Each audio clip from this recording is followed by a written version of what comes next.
Hey guys, I'm doing my Unit 1 video presentation, and the topic is why do you do what you do?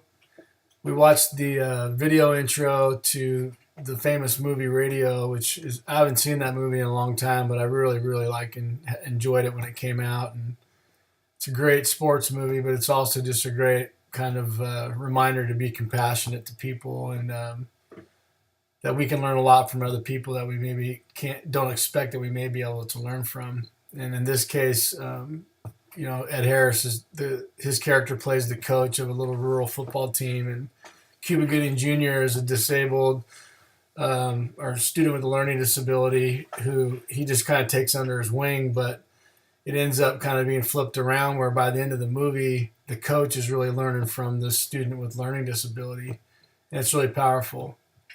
So the question was, why on earth are you doing this, coaching and teaching? And I guess my answer to that would be I really just enjoy being around young people, and they inspire me. And it's kind of a cycle where you put your work into helping your students improve in their skills, or maybe character development, or whatever your focal point is. But the reality is if you really enjoy your work and you care about your kids, they're really kind of feeding you and giving you a sense of accomplishment and fulfillment. And a lot of times we can learn a lot from our kids just through you know off the cuff conversations between classes, or just finding out about their lives, just small talk. A lot of times you learn a lot about your kids that can be very touching.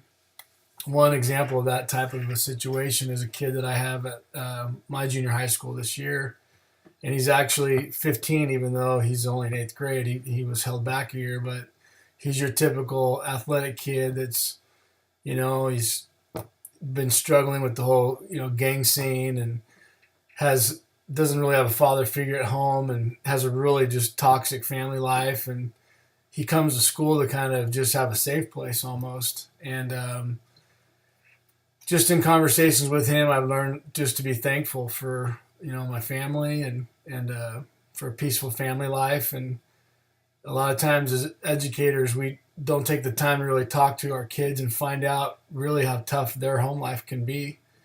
And it's really changed my philosophy over the years. I used to be pretty intense, but the more I talked to these kids and found out what was on their hearts and the burdens that they carried around with them every day, every kind of tragedy that you can imagine, every kind of obstacle and challenge that you can imagine, and they're just kids. And then we're on top of them as teachers, trying to yell them about getting their homework in and things like that. And I'm not saying that we shouldn't be expecting standards, but it's helped me as an educator to realize that there's definitely a place for the ministry of reaching out to our students. And I certainly have tried to improve in that area over the years, and do a better job as far as just kind of connecting with my students.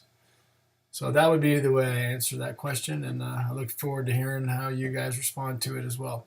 Take care, and God bless.